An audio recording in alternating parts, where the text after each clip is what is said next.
to ask y'all something. We want to move forward because we know you don't want to listen to me. This barn, what do we think about it? This venue, is it not gorgeous? I mean, we are very blessed to have this, and I want to give a huge shout out to the owners for their generosity in giving us this space today. Doug Filipponi and his wife Kathy are in the house, as is Rob Rossi, I believe. I don't know if his wife is here, and the Whitstroms. Thank you so much. You're good, conservative people, and we love you. I love you.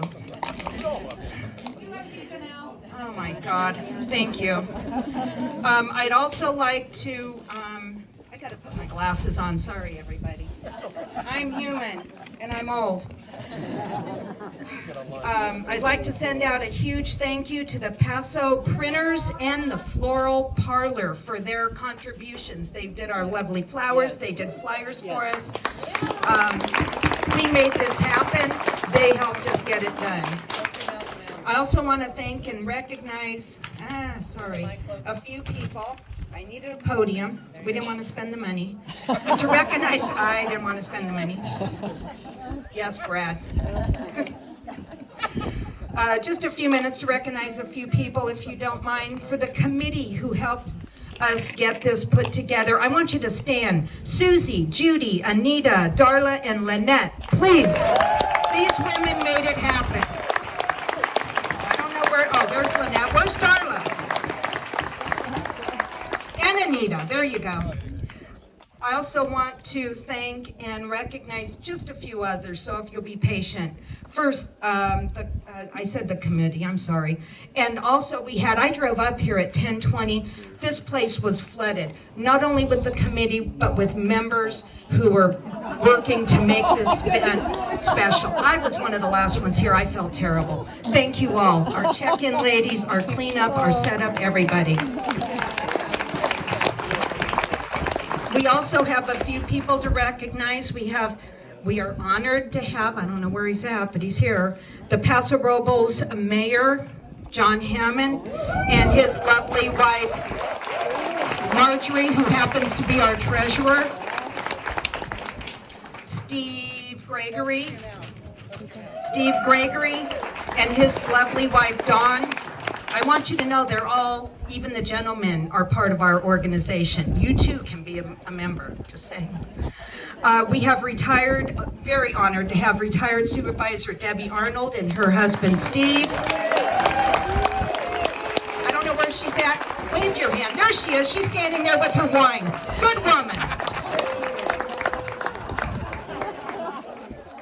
And the chairman of the Paso Robles, San Luis Obispo, Randall Jordan, and his wife Mary. They're over here. Thank you, Randall. He really helped us out. He's gonna be a part of this program too. Be prepared.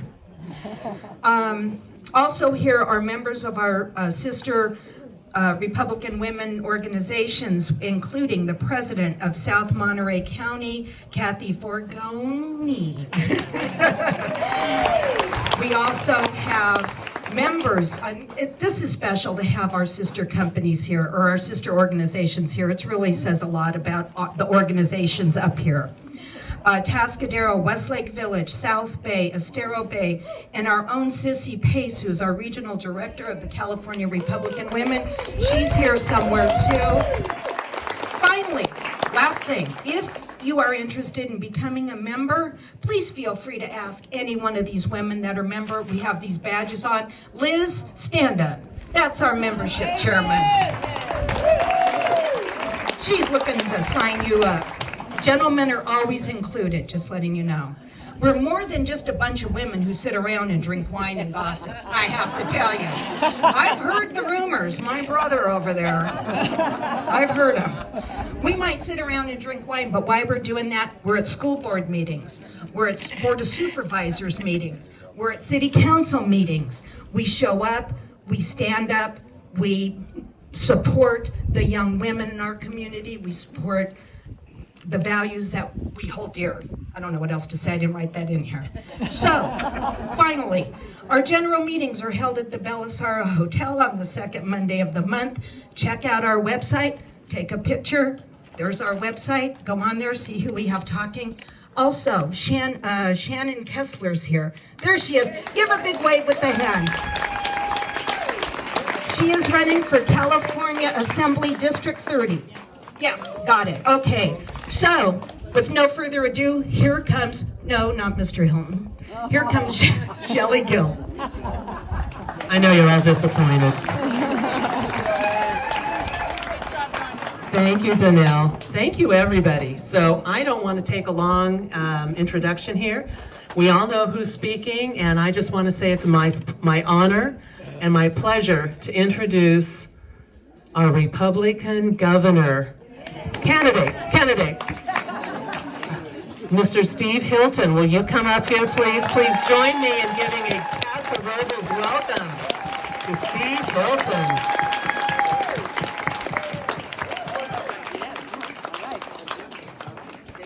Am I on? You are. Is it now? Okay, very good. I like the way you do things up here. It's beautiful. Oh my gosh. So I gotta tell you, I know, and please believe me when I say, I don't say this everywhere I go. You might, oh, he says that to all the ladies and all the places. It really is one of my favorite parts of the state, this place. And long before I was running for governor, we used to come here. So we live in the Bay Area, and I guess it was when the boys were very little, so maybe even 10 years ago, we had an Easter break, and we came down to Cambria. And we had a wonderful Easter in Cambria, and we stayed on one of those little places on Moonstone Beach. And I remember, it was one of my great joys. You know, you have these lovely memories as a parent, and I did a little Easter egg hunt on the beach.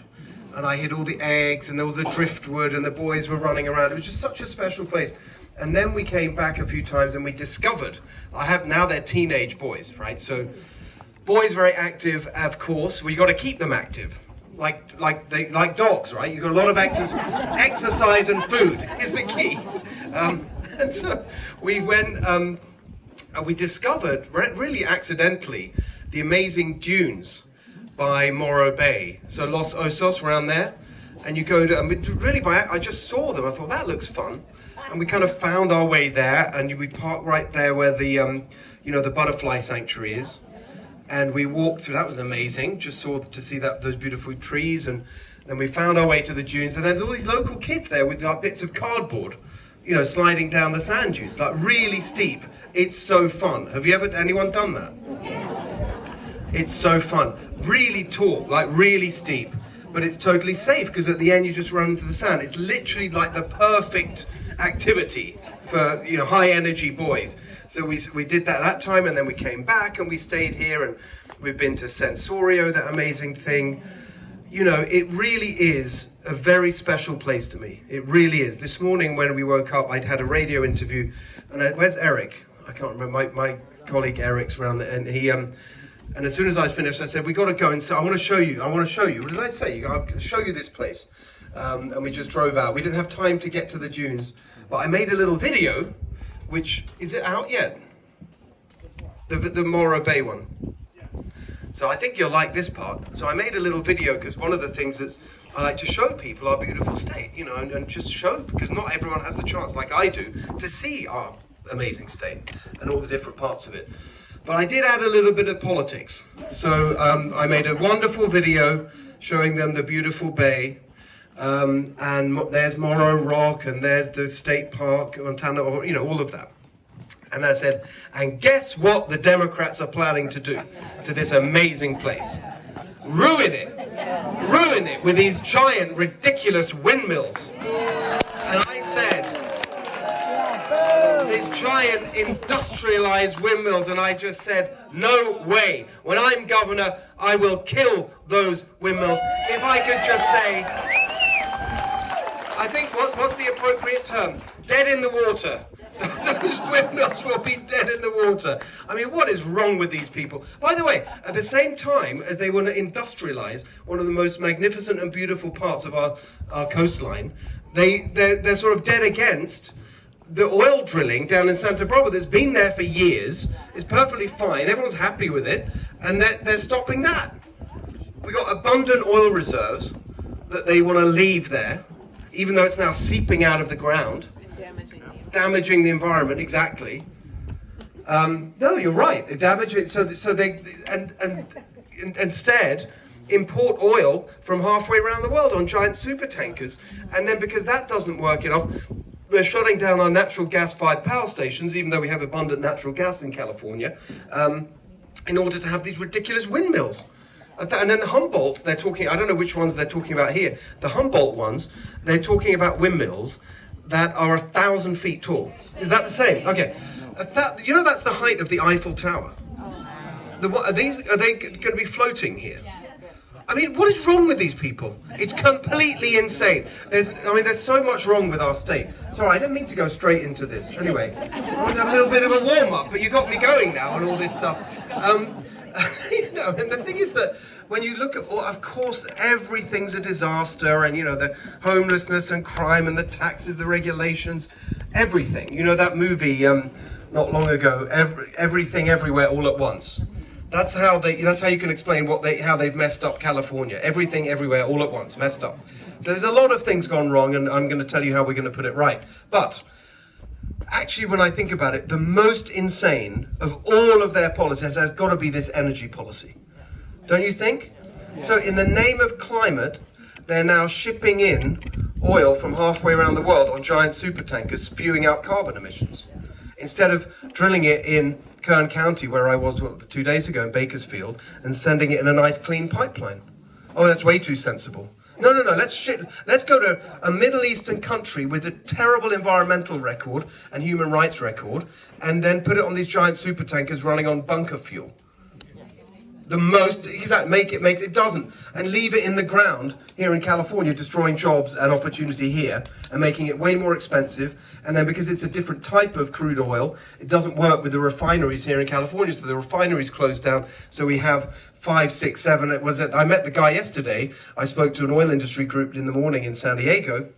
I met the actual guy who did the calculation at USC, the energy economist, who predicts that we will have $8 gas in California. Thanks a lot, Gavin Newsom. And now he's trying to blame the president and the Iran war. Honestly, it's just shameless, isn't it? There's something wrong with Gavin Newsom. Anyway, we'll get to that. What's that? That's the start, exactly.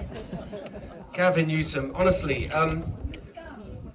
Well, I've got a different one. So maybe some of you heard me say this joke. So we all know how the president ran. Great to see you, Sean, by the way. It's lovely to see you. How's it going? Oh, I'm sorry. We met a couple of months ago. We got the Save Girl Sports. Yes, we are going to save girl sports.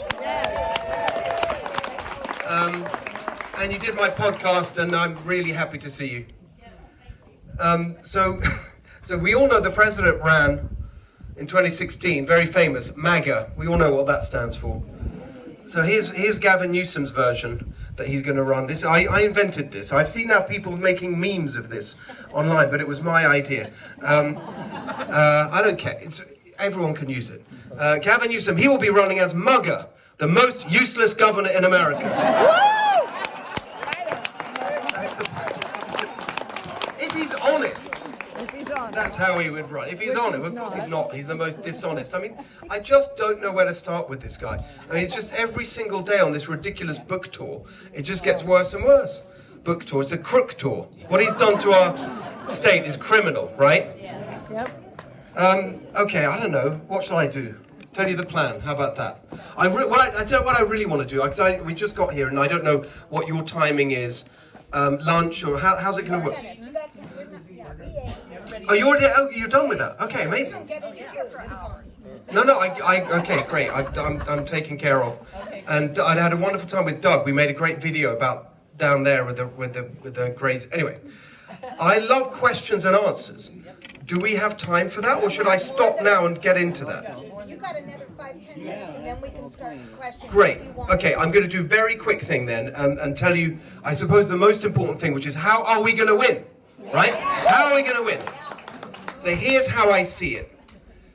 This is our best shot in at least 20 years to take back our state of California. We've got a few good things going for us this year. Number one, the mess they've made of everything, people have had enough. It really is, people are saying enough is enough. Not just Republicans, right across the state. We're done with these people.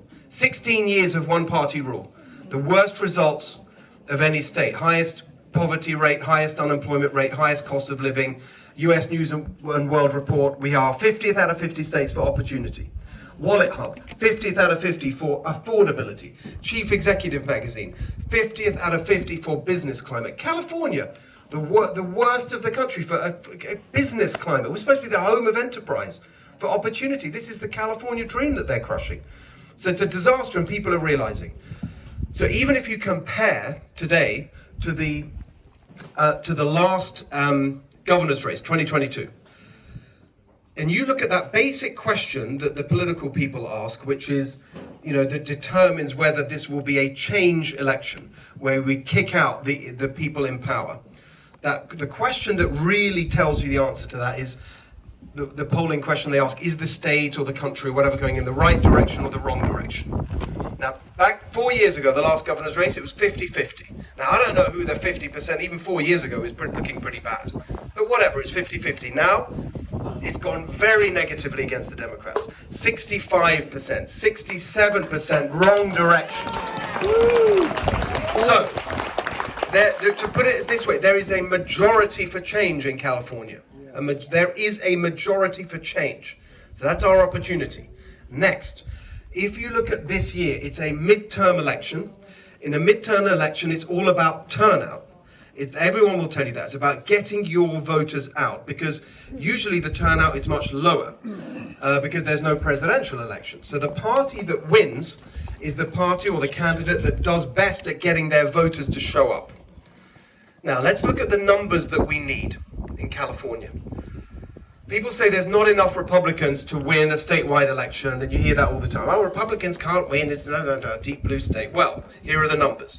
Like most of my career, and I know people know me from Fox News, but most of my career has been in business. Working in business all over the world, starting my own companies, I always look at the data, the numbers. So if you look at the estimate for how many votes will be cast in the election this year, in November, in the general election, you take the average of the last two, 2018, 2022, it gives you a number of 11.7 million total votes. So to win, I'm going to need just over half of that. Let's not be greedy. I don't need 67%. 50.1 is perfectly good enough for me.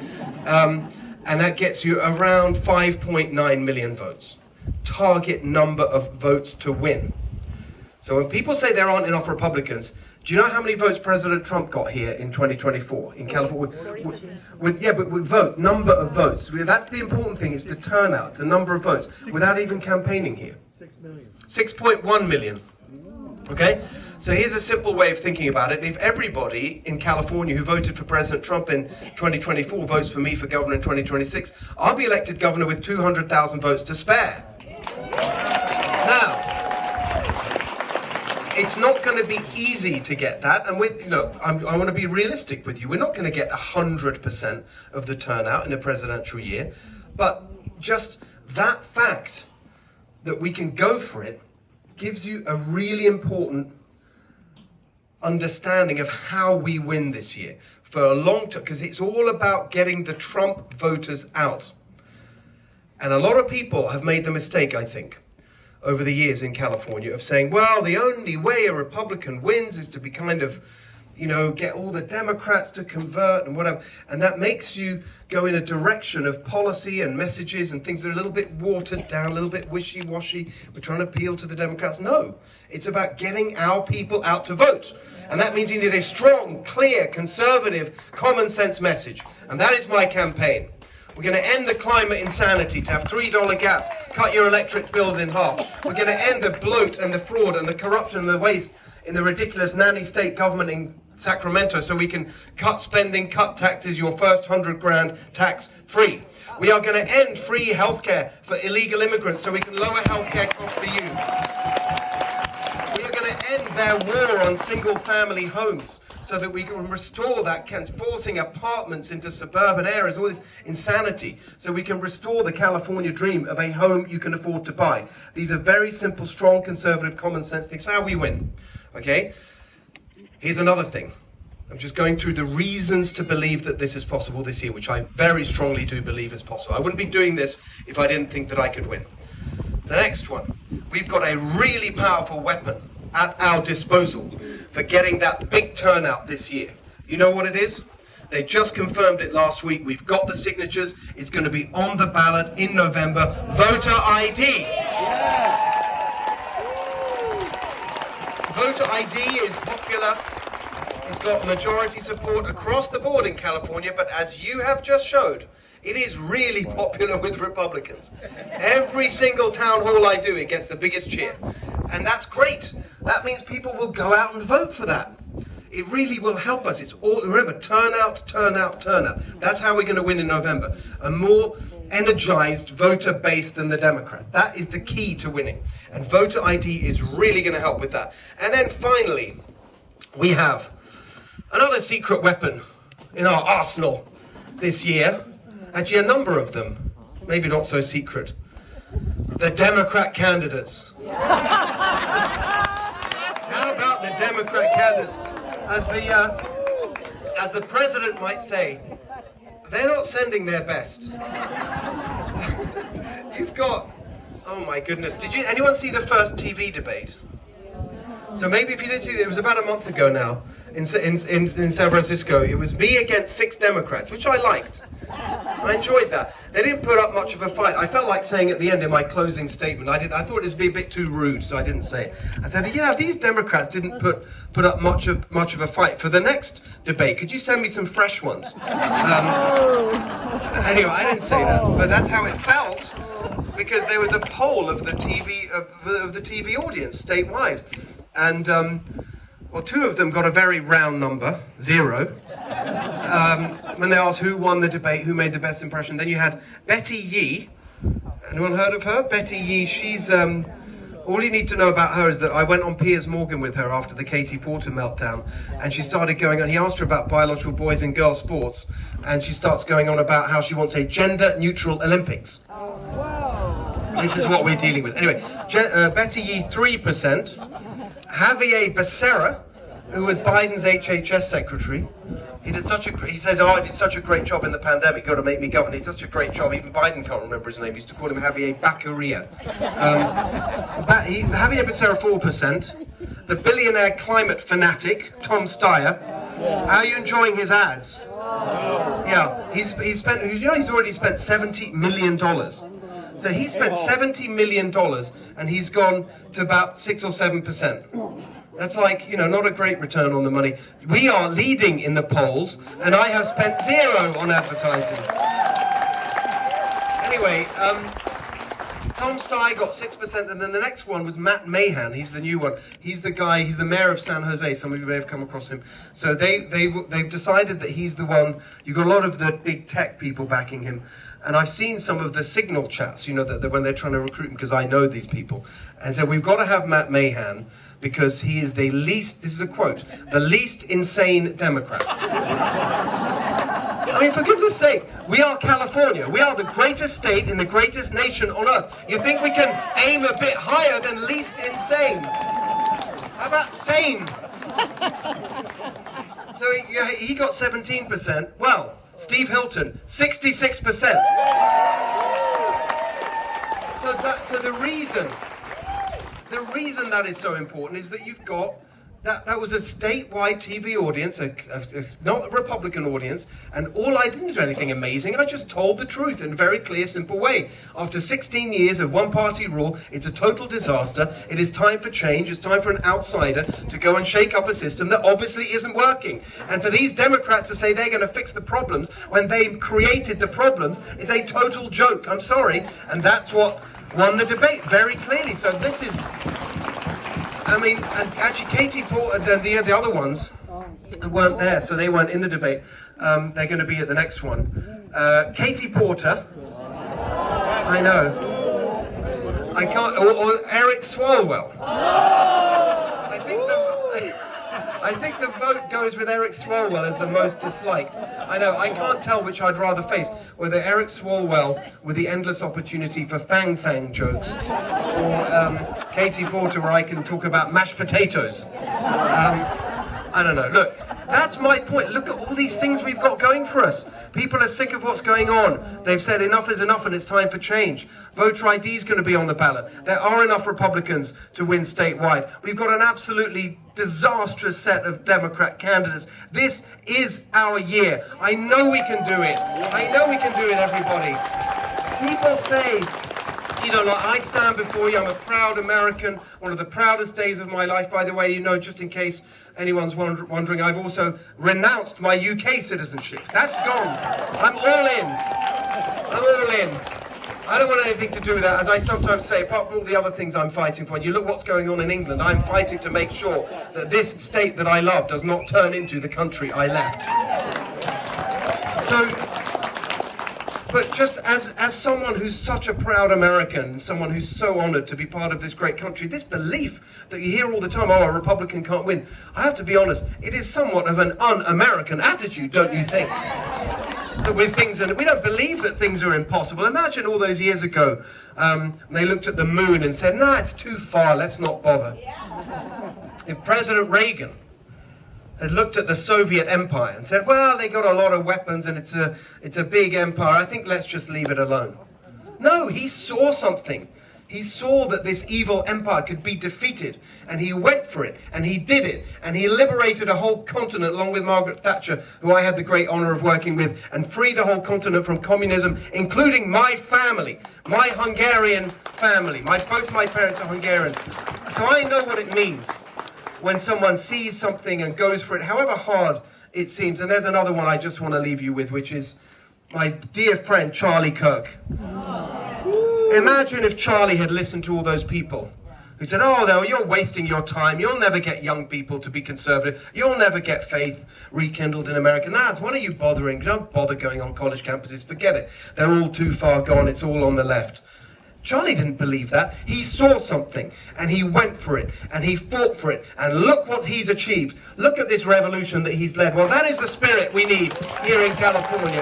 That is why I say to you very, very clearly, we are going to fight for California. We're going to save California. We're going to make the California dream a reality again for everyone, and make this beautiful state that we love so much truly golden again. Thank you very much, everyone. Thank you. Thank you, thank you. All right. Well, I love it. Oh, she says I look very sexy with the beard. What about that? I'm coming back here. This is a good crowd. I like it very much. So, yeah, thank you very much. Exactly. All right. So,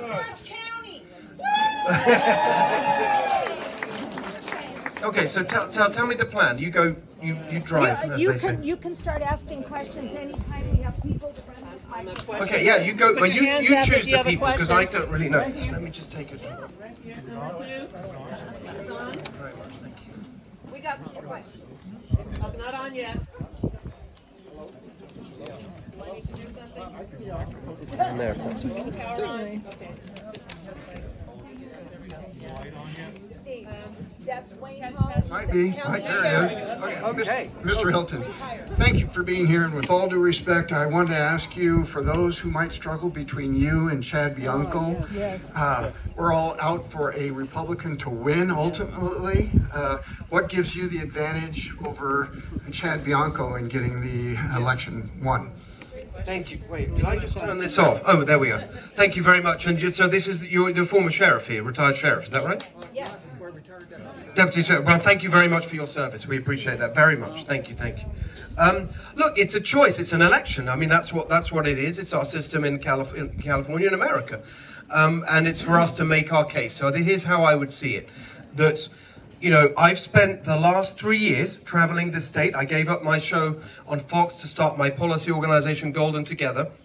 I've been traveling the state, meeting many of you, learning about our problems here in California, developing the solutions. That's what I've been doing, and you see those the product of that I've got the plans on all the big issues, on water, on energy, on crime, on the business climate, on everything, homelessness, housing. I've done the work, I've got the solutions ready to go. Remember, most of my career has been in business. I've got a problem-solving, pragmatic mindset. I know how to get things done and make things happen. My first job was project manager for a construction company. You really got to understand how things work there. This is an executive position. It's not just, I'm just with the greatest respect, it's not just about giving orders. You've got to make things happen. You've got to bring teams together. You've got to deliver across the board. I have experience of doing that in an actual government. Now, of course, I'm not saying that the UK government is the same as California. It's not, very different. But it's about the same size, honestly. Same size of the bureaucracy, similar problems, massive bureaucracy, the resistance from the civil service. I know what that's like. I've been there and fought that, and I've got experience of that. So I've got the business experience, the government reform experience, the policy expertise across the range of policies in real depth.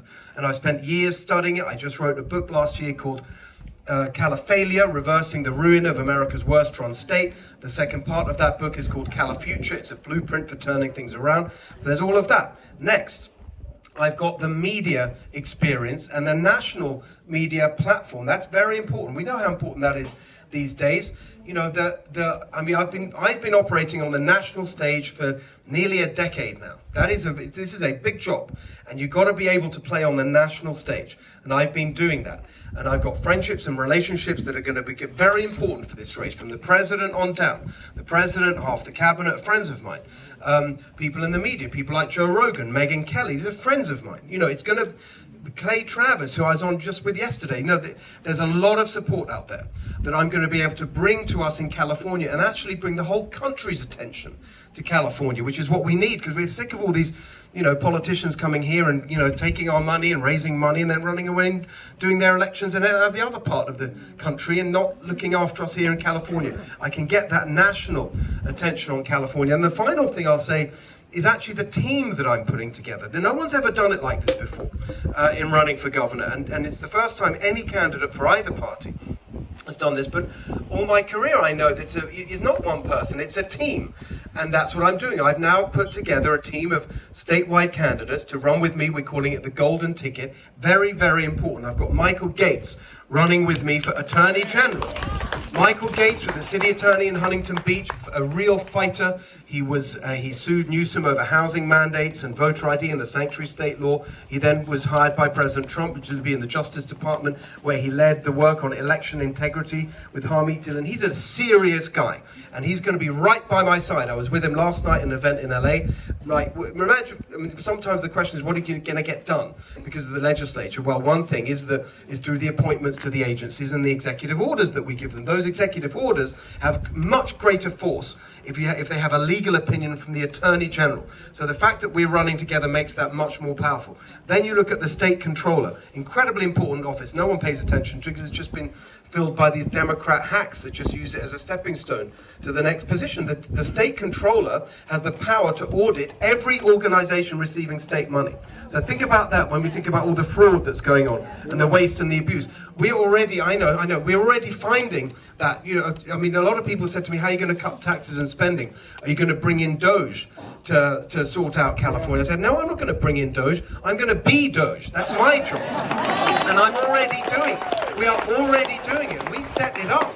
A month ago, we announced Cal Doge. It's already operating. We've got Jenny Ray LaRue running it. You may remember her. She ran for governor before. Very accomplished businesswoman. We've got investigators looking into the fraud. We've done our third fraud report yesterday. We actually are already, we're not even elected, and we're finding the fraud. Yesterday was Project Homekey, billions of dollars in LA that we found. So look, I don't want to go into it. I'm brushing through it so we can get to another question, but I'm putting the team together to get this done. Also running with me for Lieutenant Governor, Gloria Romero. She's a very big deal. She was previously the Democrat leader in the state Senate. She was introduced to me by Rick Grinnell when she was working with Rick Grinnell on a ballot initiative for school choice. She's sick. She left the Democrats. They went far left. She's now a Republican. She voted and endorsed President Trump, spoke at the Coachella rally. She's a Latina. That's really important. We know about how important that is in our state. Her district was East LA. LA County is 23% of the vote in California. We've got to do better there. And she's going to help us with that. So that's the golden ticket. And now you move on to the individual nominations for the government. I'm already doing the work of putting an administration together. Just this week in Fresno, I announced who I'll be nominating for Natural Resources Secretary. Incredibly important position for water, energy, forest management. John Duarte, former member of Congress, fantastically knowledgeable about the water issue. And we announced that this week, and you're going to be seeing more announcements. In other words, I'm approaching this with a depth and a seriousness, if I may say so, that we've never seen before. And I think that's what it's going to take. We've got to go all in. I showed you earlier the path to victory. I know it's there, but it's not going to be easy. We have to do everything right. We have to do things differently and very seriously. And that's what I'm doing. And that's why I would be honored to have your support. I do think I'm the strongest choice for this job.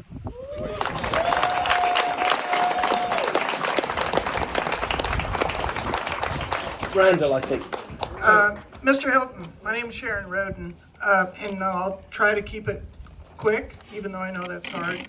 3 things. I'm sure you hit this in Bakersfield with the permits that were pulled. They're now there, but there are so many loopholes to get through, and when they quit giving out the permits for oil drilling, everybody left California. It's getting them back. That's one thing. 2 is the water. We've doubled our population without creating any more reservoirs. I was in farming for 40 years myself, 6th generation in Kern County.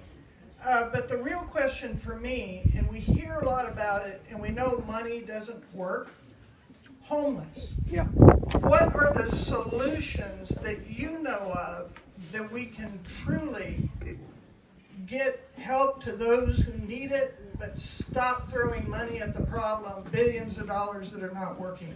Yeah, exactly. Is it one that what did I do here?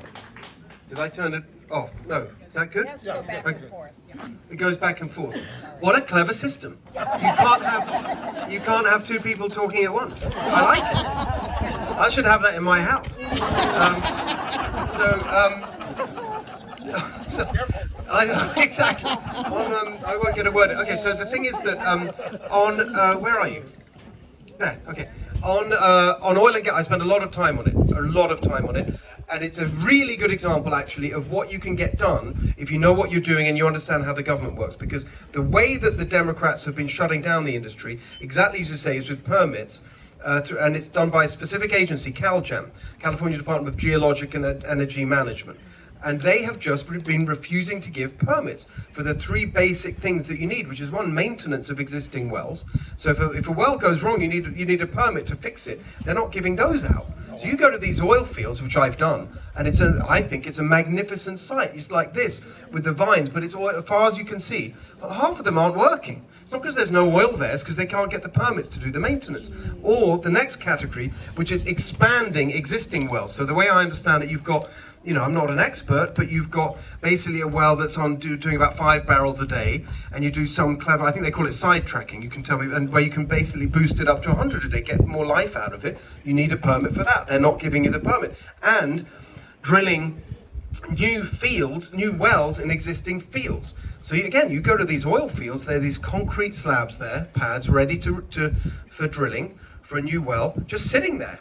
We're not talking about drilling in the middle of Yosemite or somewhere like this. This is literally in the middle of an oil field with oil wells all around, and they won't give you a permit to do a few more wells. It's insane. Now, that can be changed very rapidly by kicking out the climate fanatics from CalGEM, also with our natural resources guy who's going to be pushing this, and just telling them, executive orders, issue every permit the industry wants. No constraints, nothing. And also the Sable thing, or just off the coast, I touched on it earlier, Santa Barbara, that's the 2nd biggest oil reserves in the country now.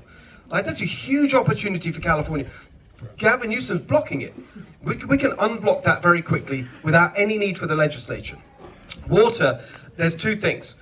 Broadly. Number 1 is, even within the existing infrastructure we have, we could get much bigger deliveries to our farmers and give them what they've paid for in many cases, but don't receive. It's outrageous. I've spent a lot of time in the Central Valley and elsewhere talking with our farmers, and I really understand the issue.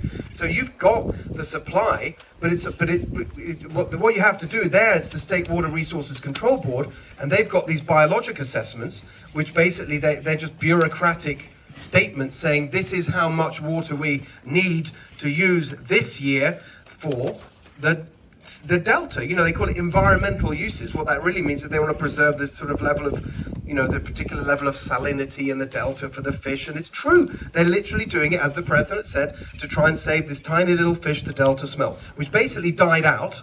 And then they had a program to reintroduce it from UC Davis. Now the whole thing as a pretext for stopping the water. It's insane. The first Trump administration, by the way, you know, the president, he talked about a giant spigot. He actually educated the whole country about this. He said, oh, there's this giant spigot in the north of California. Everyone laughed at him. Said, oh, Trump, what's he talking about? Well, there really is. I actually went there. It's near Tracy. And you've got these pumping stations. One of them runs the state water project, and the other runs the federal one.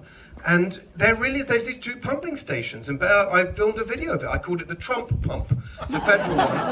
And the Trump pump, in the first Trump administration, he increased deliveries through the Delta Mendota Canal, and guess what? The California aqueduct deliveries were reduced to compensate, because they're insane, these people, and they don't care about this magnificent agriculture industry that should be the pride of the world. I mean, it's just so infuriating to me. I was just at the World Ag Expo in Tulare, the World Ag Expo in Tulare a few weeks ago. I mean, just the innovation, the business, the industry. It's an incredible industry being throttled by these Democrats. It's all going to change, because actually, again, if you know what you're doing, you put the right people in, and that's the State Water Board, you tell them to delete these biologic assessments, you increase the supply for agriculture and domestic, because also, by the way, it's not just our farmers, they're using the shortage of water as an excuse to stop housing. And that's why housing prices are so high, amongst other things. You know, the whole thing is just totally ridiculous. So that's what I'm saying, is that even within what we've got, we can do better. But of course we need more infrastructure, because I want us to grow. And we passed all these bonds for years that should have been none of the infrastructure has been built from that. And we need it. Why? We've just seen why. A few weeks ago we had 9 feet of snow in the Sierras. All gone, because we had an unusually hot few days.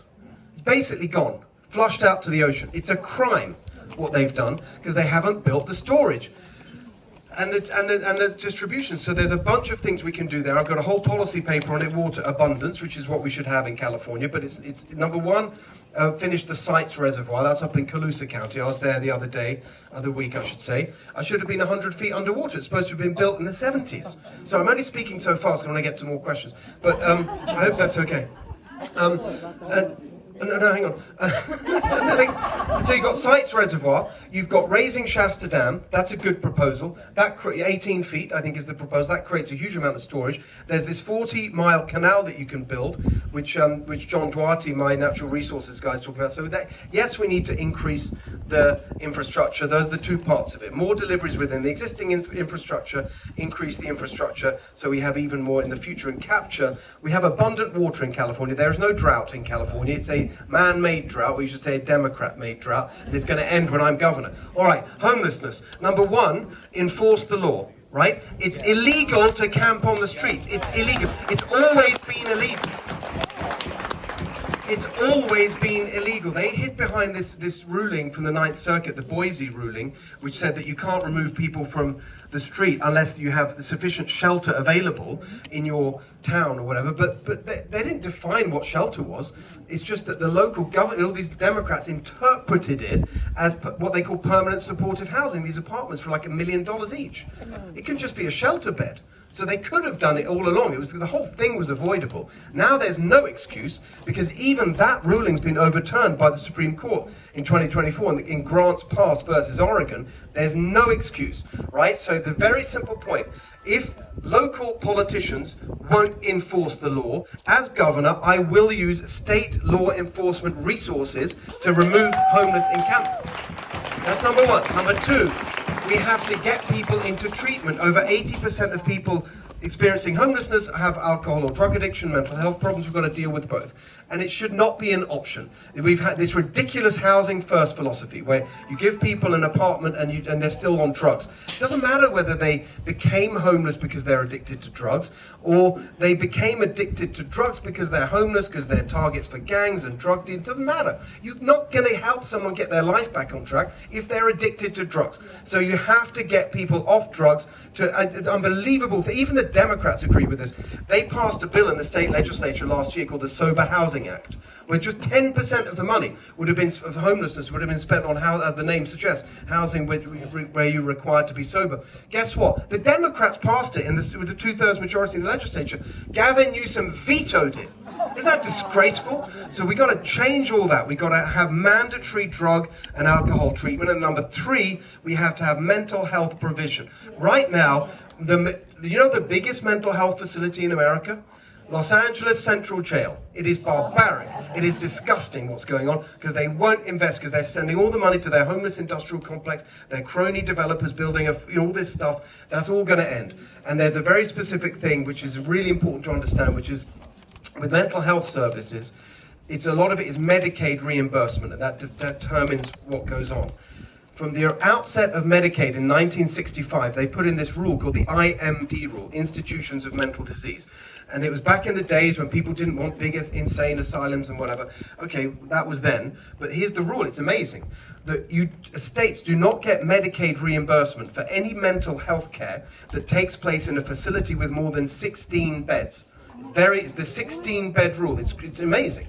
So imagine if all hospitals, just regular hospitals, couldn't be bigger than 16 beds, how inefficient that would be. That's what we've got going on in mental health for Medicaid reimbursement. And there's a whole lobby behind that. That's why it's stayed there, because the people who make money from, they call it community health, there's a whole lobby for it. Now the first Trump administration created a waiver, it's called the IMD waiver, where states could apply to exempt themselves from the 16-bed limit. Of course, the geniuses in California have not done it like other states have. As governor, I will. So we actually end up treating people with dignity, get them off the streets, into treatment and into mental health care.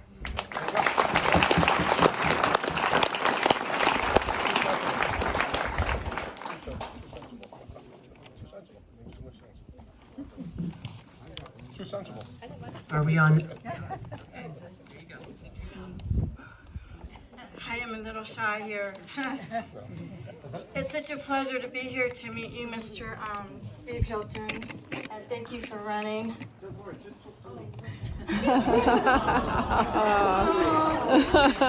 Thank you so much. If I have tears, they're tears of joy right now to get this opportunity to meet you, and I have to say I can't imagine ever getting the chance to meet Mr. Donald Trump, who I love so much. I'm going to kiss your cheek, is that okay? Oh, God. It's okay, I'm giving me 2 marriages. Anyway, I came here with my grandson, my oldest grandchild, my daughter, my daughter, my only child, and my grandson, who is 3 with special needs, at the 6 homeless shelter. I have stable housing now, and it took, believe me, they want to make me through hell because I'm trying to get custody or guardianship of my grandson. Then my daughter had a baby, 2-year-old. Now, she had a baby at Twins Hospital on the 10th. Then I'm fighting to get guardianship up, and they're raking me over the coals to try to get these babies. And it's not fair. My hometown is Fresno, so I do know about the water, some water rights in the valley in here, and we need help. We need to get Gavin Newsom out of there. Let's kick him to the ocean where he can never survive. Sorry. I didn't just say that, did I? But I think I'm going to win because I slipped in the McConaughey governor.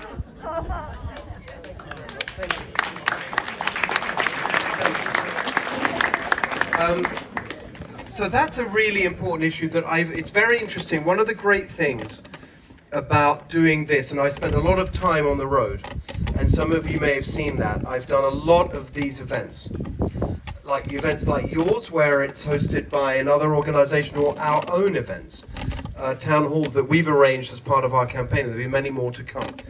And what is great about them is that you learn a lot, actually. And so you come into these things, and as you've heard, I've spent a lot of time and I've studied a lot of these issues, and I have the answers, and that's great. but there's always something that you learn, and you take away and you say, right, I need to figure out something on that, because I hadn't really thought about that enough. And one of the biggest things that I'm hearing at these events is what you just talked about. There is something really wrong with the way we run family and child services in this state, like deeply, deeply wrong. It's really dark, actually. And some of these stories I'm hearing, like yours today, and others, are just so upsetting to me. I just can't believe what's going on, and it's not talked about enough. And you know, we talk about gas prices and all that's true, homelessness, but this is, you know, family is the most important thing in my life, and I think it should be the most important thing in everyone's life, in our state's life, in our community's life. And there's some kind of really sick ideology has taken root in the bureaucracy around, and it's the state bureaucracy, the Department of Social Services. So that whole place needs to be cleaned out from these ideologues. I mean, many of these people who are making these policy decisions, they don't have children. They don't even know, they're just sort of, you know, people with just ideology. They've read in some book, and they're making these decisions that are so cruel, and they're destroying families. They are destroying families. And I hear it all sorts of different ways. Like unbelievable stories. Like a lady who told me, you could see it on my podcast. I had her come on the podcast to tell the story of, she was the victim of domestic abuse, domestic violence, the victim. And she was, and then she went through a very difficult process and standing up to that and reporting it. And the guy was taken with a husband, and they got divorced. You know, when ended up in jail. He's in jail now, where he should be. They came to her house and took away her children. Right, the guy had gone. He's in jail. Her 4 children taken away. This happened last year. She's still separated from them. You know how old the youngest child was? 7 weeks old. Right? 7 weeks old. And they came and banged down her door. And they came in, and why? Because they accused her of not protecting them from the domestic violence and exposing them to a dangerous situation. I talk about blaming the victim, and they're still not together. I mean, I don't know how someone copes with that. It's so evil. And all the time I'm hearing these stories.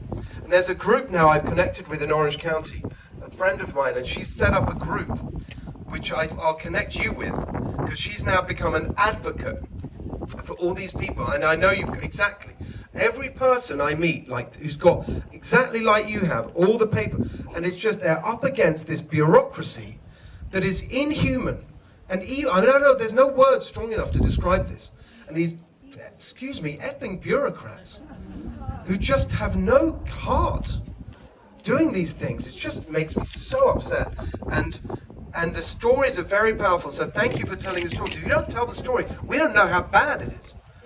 It's really bad. It's really bad. There's another guy, a guy who's been, take custody taken away because he didn't want the son being dressed in a dress, age 3. And he objected to that, and then he loses custody of his own child, who just wanted to stop from the gender madness. I'm sorry, all of this stuff is, it's a very big deal, and I hadn't appreciated till I did this, how bad it is, and how big of a problem it is, how many stories there are like this, right? I mean, Shannon, it's really bad, isn't it? Yeah, right here in this county, you guys know Paso and Museum Market High School District, there are boys in the girls' locker room, in the girls' sports, and for 1 year, a year ago today, I started speaking on it, but it's breaking down. I think it's coming down. Thank you for speaking vocally on it. The story you tell is my friend's daughter. The story about the locker room and the gavel pounding and the girl crying. Yes, it's unbelievable. Another one, just the other day, this is another story. I'm going to share the name, but this was a lady who's a foster parent, right? There's somebody who does foster, but that's a real commitment. Such admiration for people who do that. And she was raising these kids, and they took the kids away to give back to the mother who's still addicted to drugs and in some kind of care home or whatever. And it's all because of this ideology about, oh, they got to be with the mom. And it's just crazy. And you say, what are you doing that you're going to give it back to a drug-addicted mom? Oh, they should be with the mom. They just don't have any heart or humanity and think what is in the best interest of children. You know, and so this is something, sorry, I'll stop. I mean, I don't have, unlike some of these other things, I don't actually have a specific, 3-point plan, but I'm working on it. And I want to tell you that it's a top priority, and we're going to clean, and it's not just the state government, it's at the counties as well, but a lot of this is run out of the counties. Social services, child protective services, all of this stuff.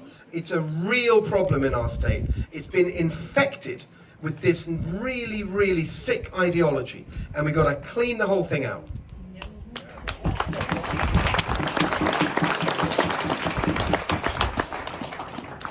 Hi, Steve. Can you hear me? Yes. Okay. My name is Kendall Caruana, and I'm vice chair of the San Luis Obispo Young Republicans Federation. We are working extremely hard to get our launch event going on, and I'm working alongside Roman Medeiros, who a lot of you guys probably know. And I think that between you and Chad Bianco, the topic of BLM is really important, and it's kind of serious. And Chad Bianco has recently said that he wouldn't have had to fight the riots in downtown Riverside if you hadn't funded them so much. And so I just wanted to hear your response to that and how serious it is that Chad Bianco knelt for BLM. Thank you. That's a minute.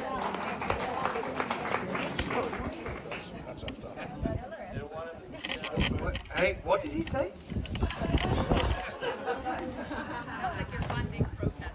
Yeah, he said he wouldn't have had to fight the riots in downtown Riverside if Steve hadn't to raise the money for BLM.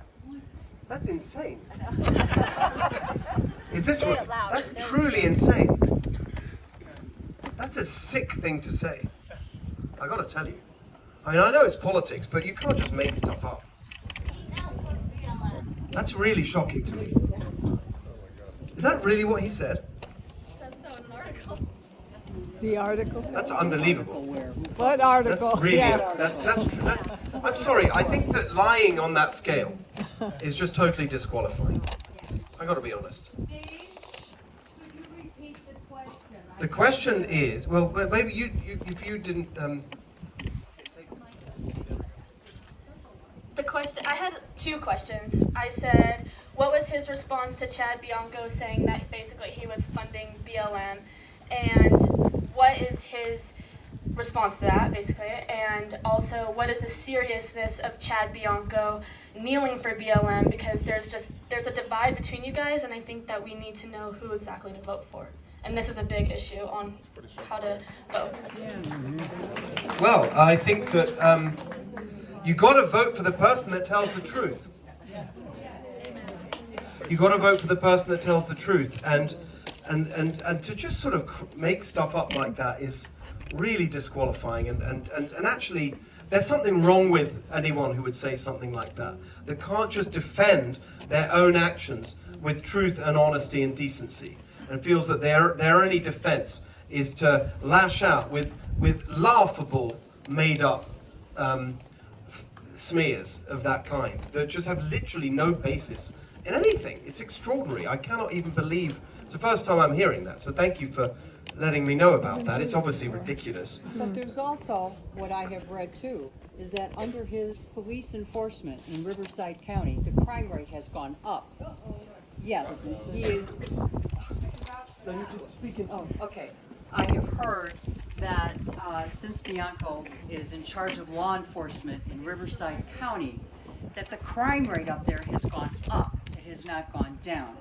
So, who knows, who's telling the truth here. But again, I'd like to know who your source is. I mean, you said you read an article.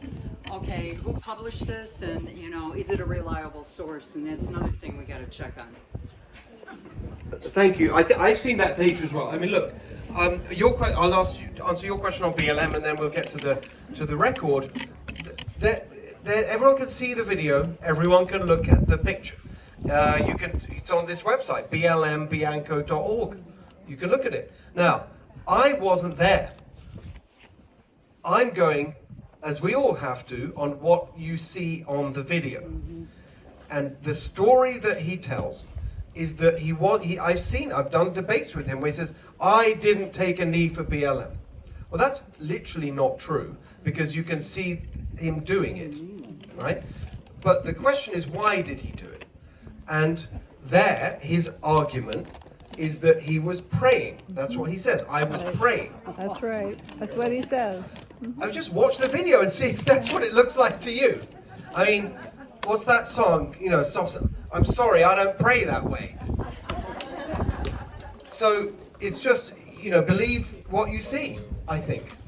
In terms of the record in the sheriff's department, great point to say about checking sources and so on. I know one thing that is absolutely true is that he's the highest paid sheriff in California. Over 600,000, 700,000. It's also true. These are verifiable facts. It's a lot of money. That's incredible. That's obscene, is what that is. That's obscene. I mean, that's obscene. That's not even believable. Well, that's it. I'm telling you, that's public record. I believe you. Can you fire him? Well, so no, first of all, so he's the highest paid by quite a long way. And the argument, I've seen that data that he has the worst crime clear-up rate in the state. Highest paid, worst results. Sounds like the Democrats to me. The other verifiable fact is, which I just see this, right? I'm not putting, is that there's been over $100 million worth of settlements of civil lawsuits arising from claims against the department for negligence and mismanagement and so on. That's a lot of money being paid out by taxpayers. So, you know, I think it is absolutely right that we look at the records of people running for office, but I think we should do it honestly. And I really am shocked to hear what we just heard, but I'm going to continue to tell the truth.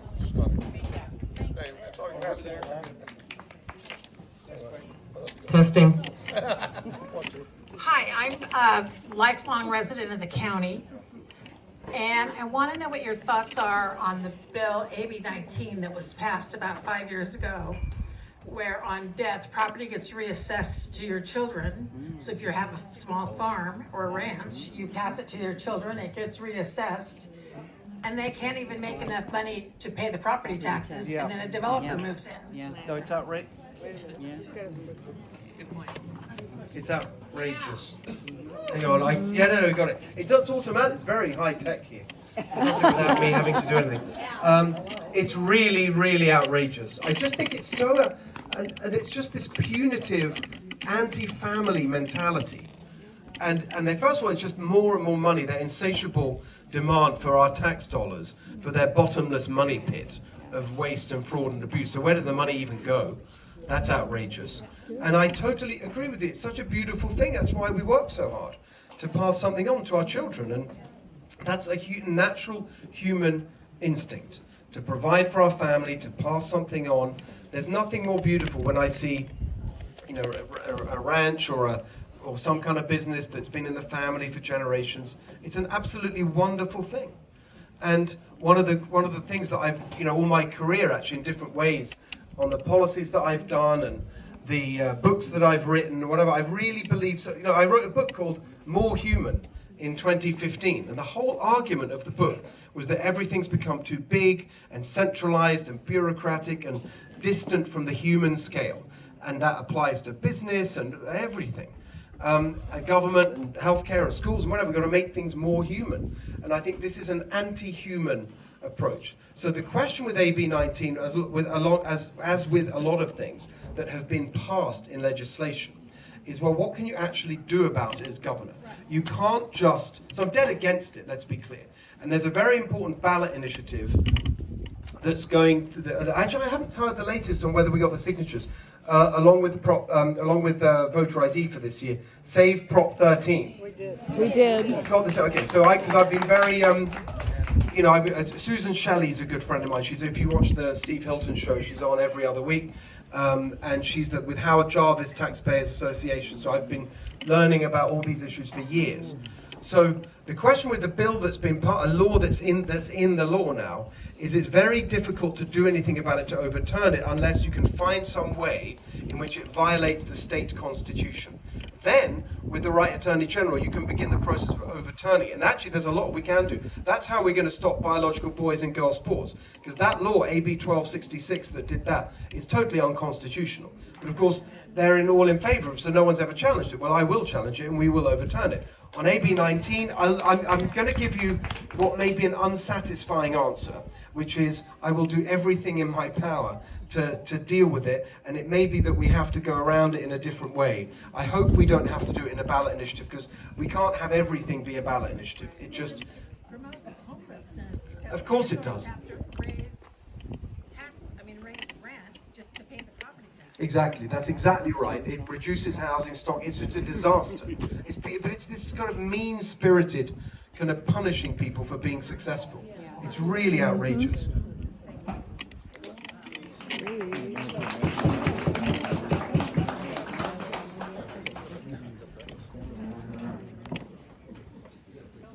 Hello, Mr. Hilton. Thank you so much for, I don't even need a mic. I got a lot of voice. Thank you so much for coming here. I love just hearing what you have to say. My name is Brian Rundle. I'm the current Turning Point Cal Poly chapter president. And also the co-Republicans chapter president. So, I love what you had to say about Charlie, about not giving up on the youth, because I know growing up, a lot of people just, it felt like people had given up on us until Charlie had come in, you know? And I know my personal experience on Cal Poly campus is that there's a lot of people who are conservative and Christ-fearing and are kind of afraid to kind of speak out on, like in their beliefs. Like, there's a lot of people who come up to me like, I totally believe in Turning Point. I believe in that, but like, I'm afraid that like my friends are going to judge me, or I'm going to, you know, people are going to look down on me. And we've seen that, you know, we've had tables flipped on campus. We've had people who are posted on our social media who were just showing up to a leadership meeting, and someone like reached out to them saying they should go kill themselves. And it's like, how can we, how can we, like, as you said, like, how can we reach the youth? How can we get people to believe in Steve Hilton, in like having a conservative governorship, and believe that it's true? Because I think people just assume that it's another thing that we've given up on, and I don't think we should give up on it, you know? Like, how can we give up?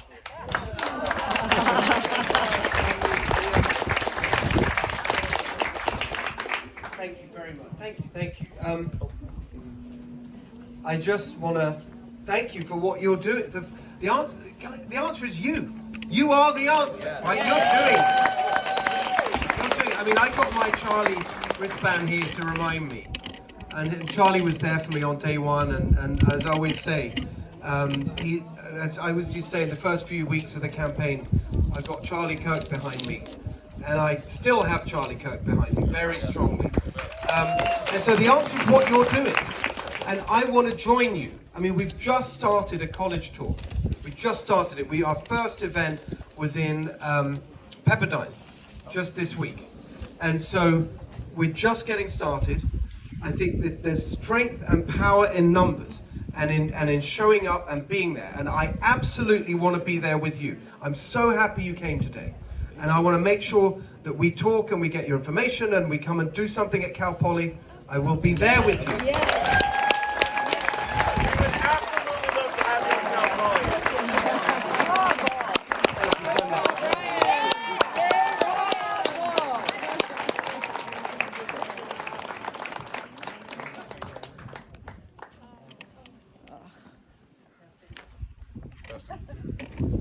Testing.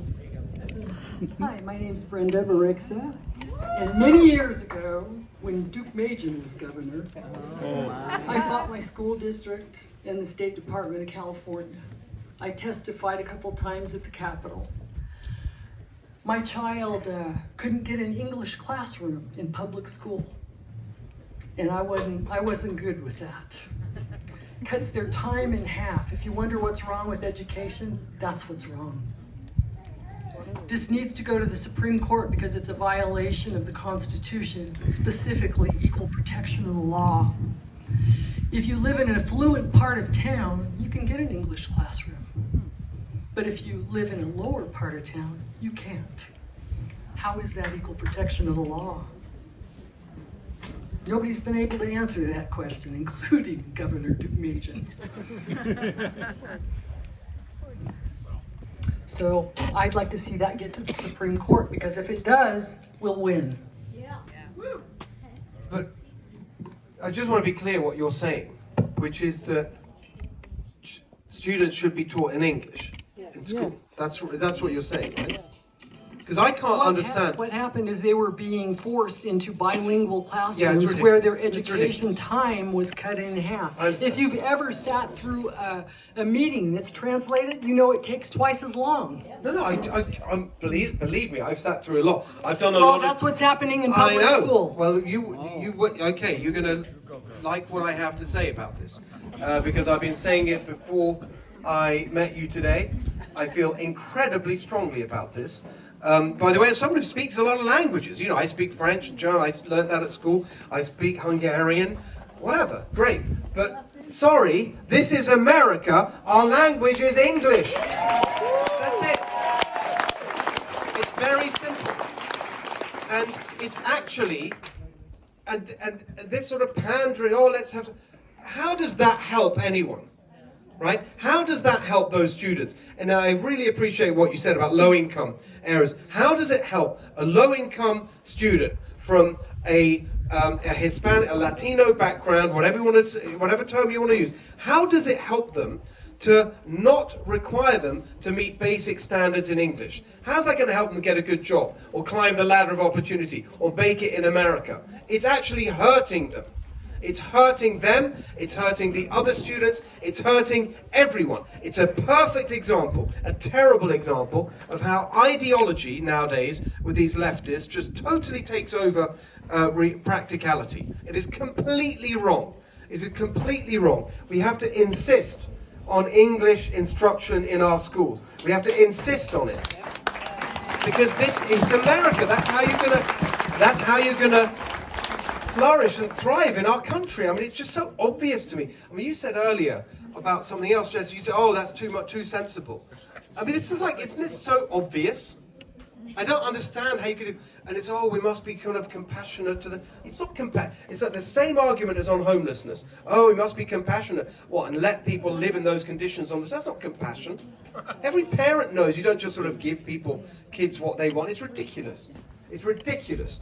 And so the question I've got is whether, so this is again a good example of something. I mean, I've expressed this opinion very strongly before we met today. So I'm completely clear about what needs to happen. The question is, can I make that happen as governor just through the mechanisms that I have? Well, the question is, because you do appoint every member of the State Board of Education. And so you've got a lot of leverage, you control a lot of the money, so we'll see. I mean, there's a lot that I can, and by the way, just a broader point on this, so you've got a situation now where, again, the education is a disaster in our state, just generally. If you look at 53% of students in California do not meet basic standards in English and math. 53%, 47% do. With math, it's like 33%. But with Latinos, it's 70% don't meet basic standards.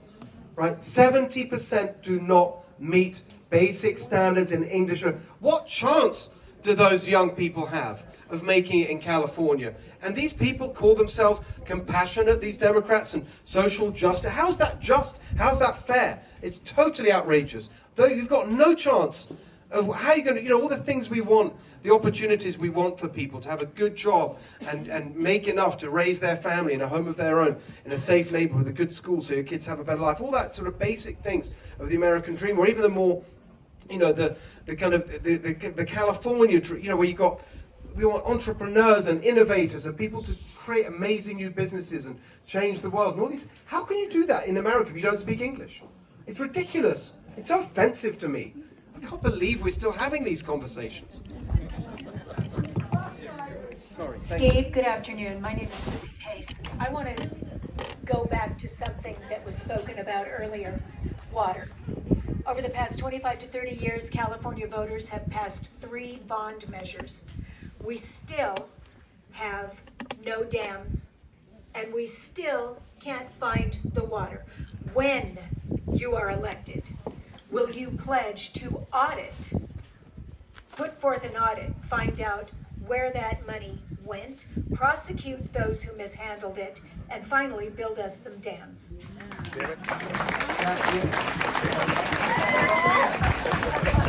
Very good. Yes. But the answer is yes.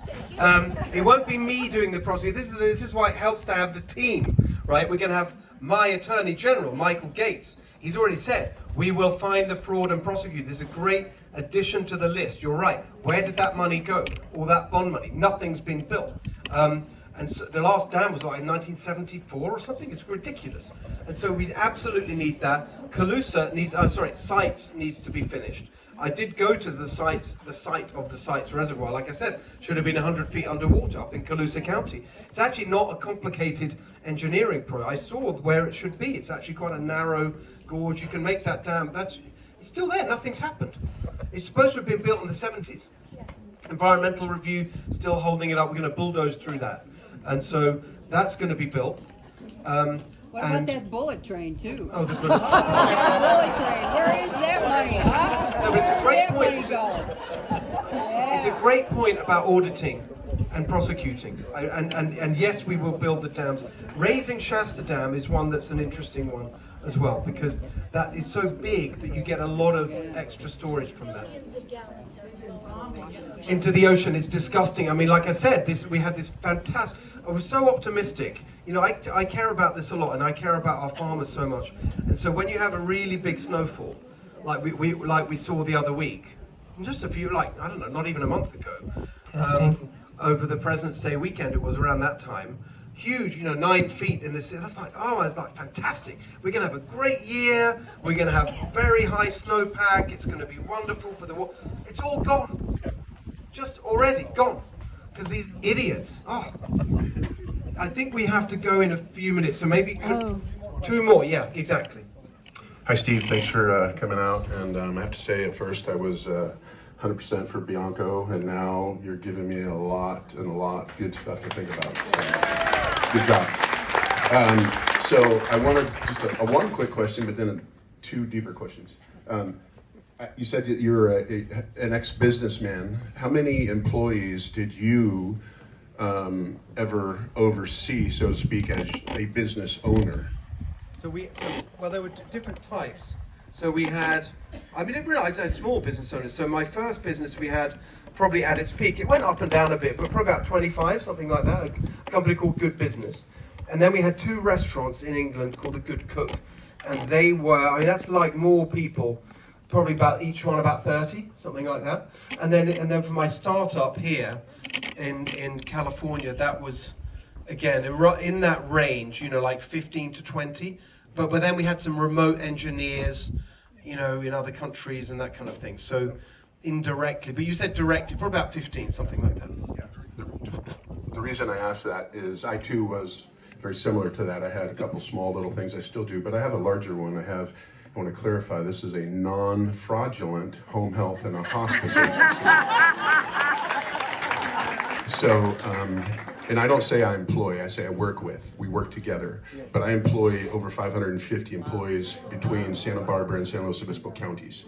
We service both counties completely. So I will say I can help you with the fraud problem. I can help you root that out easily, super easy. But my biggest question is PAGA. Can I just say something? Sorry to interrupt. Do you know what I was just thinking? This is really true. I said, if he's in that business, he's having a nightmare with PAGA lawsuits. Before you said it. Any business like that, including restaurants, it's a nightmare. Please finish your question. That's why I'm bringing it up a lot to let people know about what's going on. They look at a business such as mine and they think, oh wow, look at that. They're raking it in and everything. But at every single turn, you have the state that has made it a free-for-all to come after stuff like this. So PAGA stands for Private Attorneys general, and I can't remember the other stuff. Act, Private Attorney General Act. And so private attorneys can come in and basically they have one grumpy employee and they can look at all of your records and payroll, everything, and if you missed one 15-minute break that you didn't miss, they chose not to, they wanted to work through it, but because on paper you missed it, now all of a sudden the state gets 65% of whatever they sue you for.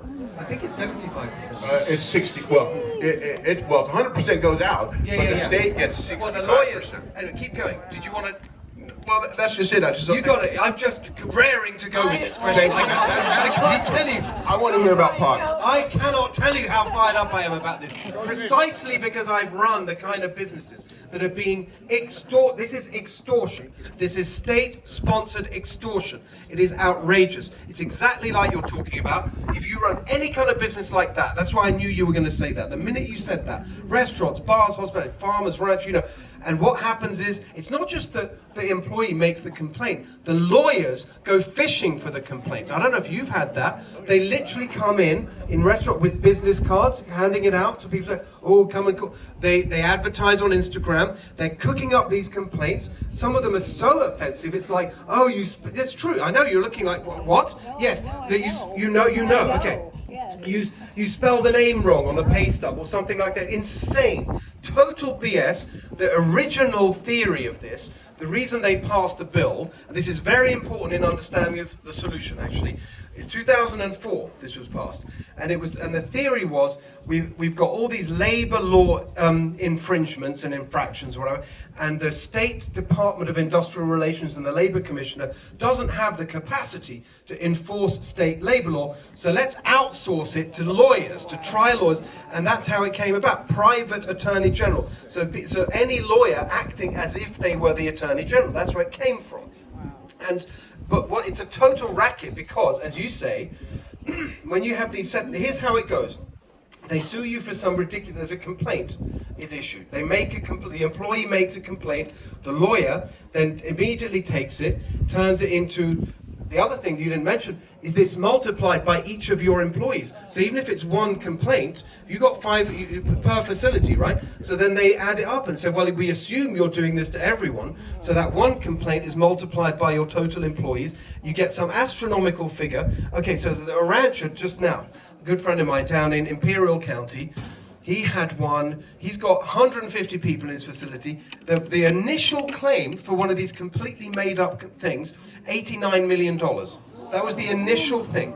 And then so everyone's hit with these incredibly high things. And so you're a business owner, you haven't got time to go to court and do all this stuff. So what do? It's set out and there's mediation and arbitration and you go through these steps and everyone wants to stop it going to court because if you go to court, you're dead in terms of the money that you spend. So everyone, they know this, the lawyers know this, and so either in mediations are so small, it's hard enough to keep going. Sorry, and so this is just so outrageous to me that you're just extorting this money. And here's the thing that's most disgusting. It's totally about corruption, just as so much else is in California. Why? Because guess who benefits from this, right? The lawyers take their cut. They take the first 30% of the settlement. Then of what's left, I thought it was 75% goes to the government. The employee gets like nothing, 25%. Right, nothing, exactly. So the lawyers, it's huge payday for all these trial attorneys. Now guess what? If you look at the Democrat politicians in California, and you look at where they get their donations, their money from, and you use Gavin Newsom as the kind of proxy for just Democrats. He's been running statewide for 16 years. We did the calculation. The categories of where he gets his money. Number 1, government unions. No surprise, we knew that. Number 2, trial lawyers. They are buying this from them. That's why this is going on, because they fund the Democrat politicians. It is total corruption. They pay money to the Democrats give them laws that enable them to extort private businesses. It is completely disgusting. All right, here's how we're going to change it. It's another really good example of what you can get done if you know what you're doing, because I've spent a lot of time on this. So, the original bill Act, the Private Attorney General Act, has a process in it specified for what's actually supposed to happen with one of these complaints. But they don't follow the process because they just want to hand it over to the lawyers. And they're happy to do that because they're bought by the lawyers. But actually, if you have a Labour commissioner who understands this, and I've got someone I'm going to announce who really does, in the bill itself, there's 65 days for the Department of Industrial Relations, the Labour commissioner, to look at the complaint, evaluate the complaint. Then another 3 months to ask questions from the employer. What about this? Tell me more information, whatever. And then there's a year to give some kind of citation or remediation or whatever. And so what you can do, if you have a Labour, right now, the bureaucrats don't even look at it. It goes straight to the lawyers, straight to the legal process. Actually, you can stop these overnight just with a Labour commissioner that says, sorry, we're going to read every complaint. We're going to take 65 days. Then we're going to take our 3 months and ask some questions. Then we're going to take a year. And maybe if there, sometimes there really is something going wrong and you say, actually, you need to change that process or whatever. But mostly it's not. But there's still, you can make the whole thing last so long that the lawyers don't get a look in. You can pretty much stop it in its tracks. And that's what I will do as governor. Thank you.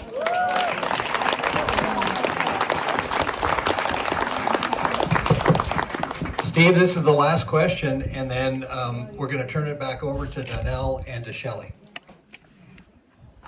Thank you so much, Mr. Hilton, for coming way out here into the rural part of the Central Coast to speak with all these lovely people. And my name is Nicole Dorfman. I live in Morro Bay. And I want to thank the stupidity of offshore wind energy. I am the founder and a director of a local group called React Alliance. I believe we are the only organization in the state of California completely dedicated to fighting offshore wind energy. Oh, I love So thank you. I've got some materials here I'd love to give to you, and maybe we can talk more. But that's not my question. My question is, it seems like at least maybe the majority, but if not the majority, a large percentage of the voting population is neither Democrat nor Republican, or somehow independent, no party preference, some small other party. So my question to end this wonderful event here is, how are you going to reach out to and appeal to those folks? That's my question. Beautiful. Okay. First of all, just very quickly on the windmills. I really do. I've actually said to my team, I want to go and do something specifically. And I literally said, there must be a great campaign organization fighting this madness. And I want to connect with them. So here you are. So it's like a dream come true. So thank you. We 100% will do that. Are you, and maybe with the I mean, it's different. I know it's slightly different with Humboldt. So I want to come here. And we're going to do Cal Poly anyway. So there's a reason to come back. So it's all good.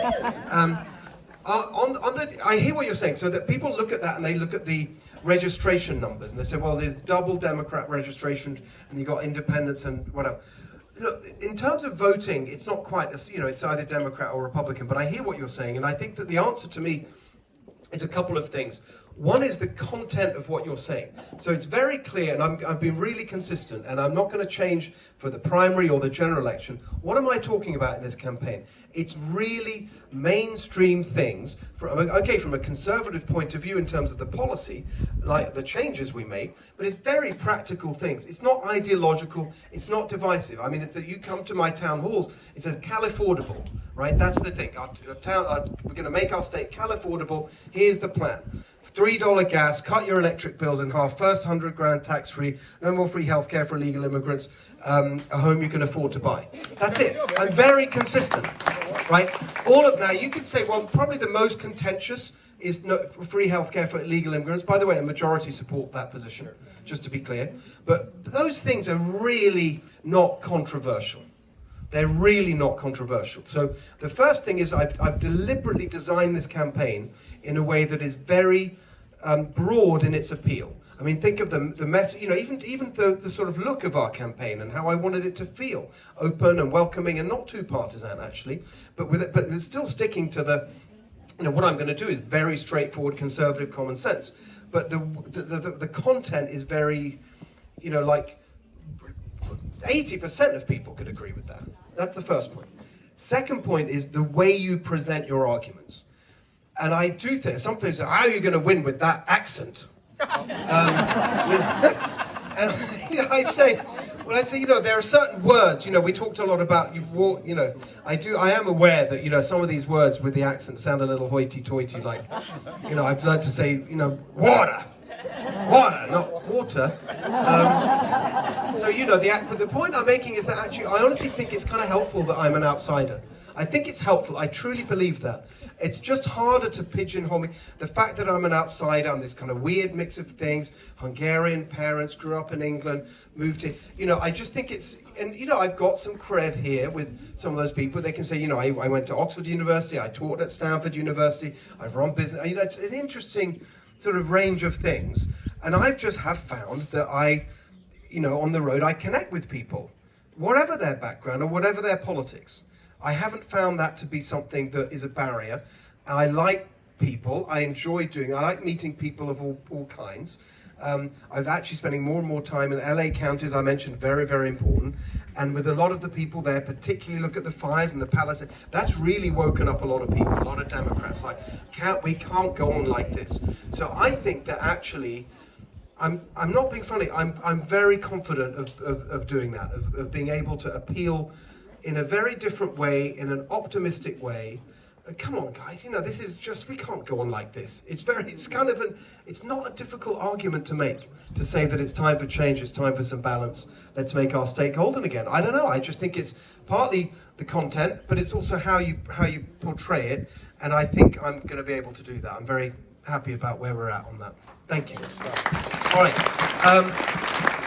So, the sneaky observers member, I poured myself a drink, because we're at the, one more, is it?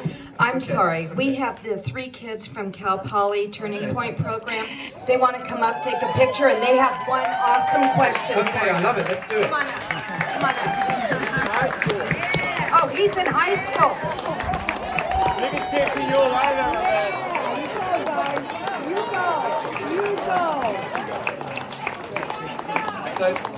So this. What's your name? Ryan. Oh, word. You're a very good representative for Charlie because you're tall like Charlie. So I took a picture of them. We were like neck and neck. I was an inch taller though. Yeah. Exactly. Well, listen, it's wonderful to thank you guys. I should say officially thank you for everything you're doing. You're at high school, right? Yeah, I'm 15. 15. Look at that. This is the future of our state. Right, questions.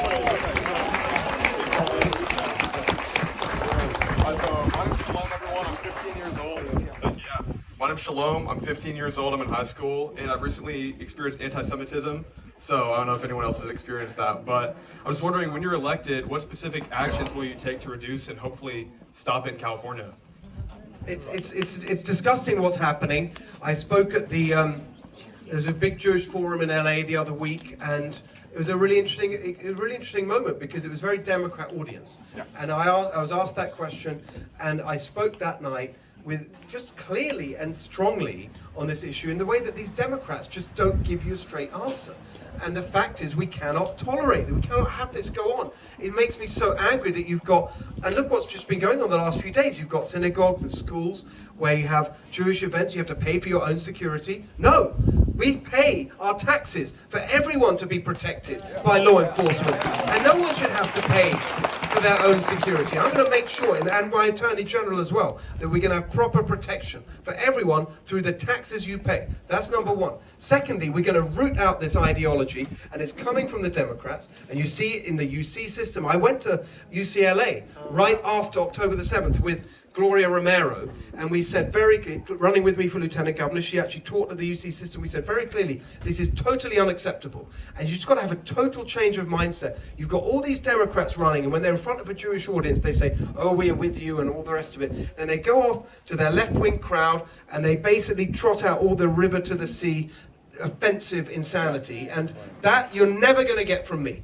You're never going to get that from me. And I'm just telling you right now that you will have an incredibly strong champion as me when I'm governor, for you and for everyone in this state who should be able to live their lives free of this kind of prejudice and bigotry and harassment and violence. So thank you very much. Thank you.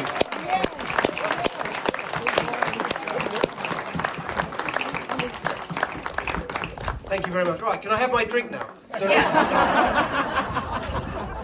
So, no, I'm just gonna... So listen, I just want to say one last thing, if I may. Can I do one last thing? Very quick, very quick. I want to say that it's been beautiful being here. I've loved it so much. It's just an incredible day. So thank you for putting this together. Everyone involved in this magnificent thing, it's just thank you. And I want to say, if you want to, I just want to say this very simple thing, which is, I can't do this for you. I can only do this with you. So I really, really would appreciate your help. Whatever you can do, there's a very specific thing. There's my friend David at the back there. Can you wave around a bit? So you see, so there's stuff you can, but there's some fantastic t-shirts and gear you can get that help spread the word. You talk about showing people, you know, wearing gear is actually a really powerful way of, so there's, and see this pin on my jacket. You may see, I was on with Trace Gallagher last night. You know, as seen on TV, this beautiful California flag pin. You can get your own. There, David is holding it up, see? All right, so you can buy yours. We had them made specially. They cost $41 because they will help make me the 41st governor of the state of California. So with that, I'm going to say thank you very much, everyone, and let's raise our glasses to a beautiful golden future for our golden state. Cheers, everybody. Everybody who wants another glass of wine, no ticket necessary, but wait 1 second before you go. Raise a glass. We have a little something in appreciation for you coming out. Where's our basket? Grab the... We can't do that. Oh. We can't make finance issues. Yeah. We can't do what? So his campaign guys. Okay, didn't know that. Physically hand it. You can grab it. There you go. You can look at it.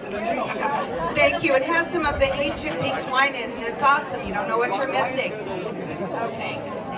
So how you portray it, and I think I'm going to be able to do that. I'm very happy about where we're at on that. Thank you. All right. The sneaky observers member, I poured myself a drink because we're at the one more, is it? I'm sorry. We have the 3 kids from Cal Poly Turning Point program. They want to come up, take a picture, and they have one awesome question. Okay, I love it. Let's do it. Come on up. Come on up. Oh, he's in high school. Biggest kid to your life ever.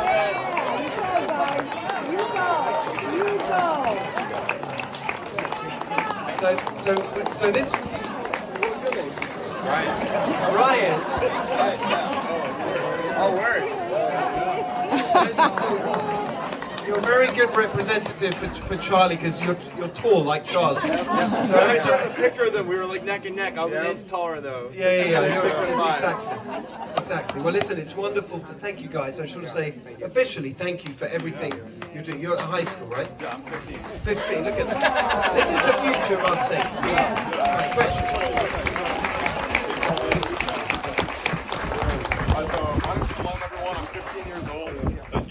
My name's Shalom. I'm 15 years old. I'm in high school, and I've recently experienced anti-Semitism. So I don't know if anyone else has experienced that, but I was wondering, when you're elected, what specific actions will you take to reduce and hopefully stop it in California? It's disgusting what's happening. I spoke at the there's a big Jewish forum in LA the other week, and it was a really interesting moment because it was a very Democrat audience. Yeah. And I was asked that question, and I spoke that night with just clearly and strongly on this issue in the way that these Democrats just don't give you a straight answer. And the fact is we cannot tolerate it. We cannot have this go on. It makes me so angry that you've got, and look what's just been going on the last few days. You've got synagogues and schools where you have Jewish events, you have to pay for your own security. No, we pay our taxes for everyone to be protected by law enforcement. And no one should have to pay for their own security. I'm going to make sure, and my Attorney General as well, that we're going to have proper protection for everyone through the taxes you pay. That's number one. Secondly, we're going to root out this ideology, and it's coming from the Democrats, and you see it in the UC system. I went to UCLA right after October the 7th with Gloria Romero, and we said running with me for Lieutenant Governor, she actually taught at the UC system, we said very clearly, this is totally unacceptable. And you just got to have a total change of mindset. You've got all these Democrats running, and when they're in front of a Jewish audience, they say, oh, we are with you, and all the rest of it. Then they go off to their left-wing crowd, and they basically trot out all the river to the sea, offensive insanity. And that you're never going to get from me. You're never going to get that from me. And I'm just telling you right now that you will have an incredibly strong champion as me when I'm governor for you and for everyone in this state who should be able to live their lives free of this kind of prejudice and bigotry and harassment and violence. So thank you very much. Thank you.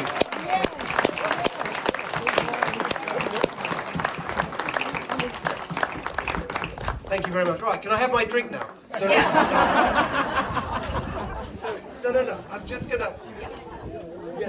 So listen, I just want to say one last thing, if I may. Can I do one last thing? Very quick, very quick. I want to say that it's been beautiful being here. I've loved it so much. It's just an incredible day. So thank you for putting this together. Everyone involved in this magnificent thing, it's just thank you. And I want to say, if you want to, I just want to say this very simple thing, which is, I can't do this for you. I can only do this with you. So I really, really would appreciate your help. Whatever you can do, there's very specific thing. There's my friend David at the back there. Can you wave around a bit? So you see, so there's stuff you can, but there's some fantastic t-shirts and gear you can get that helps spread the word. You talk about showing people, wearing gear is actually a really powerful way of, so there's, and see this pin on my jacket. You may see, I was on with Trace Gallagher last night. As seen on TV, this beautiful California flag pin. You can get your own. There, David is holding it up, see? All right, so you can buy yours. We had them made specially. They cost $41 because they will help make me the 41st governor of the state of California. So with that,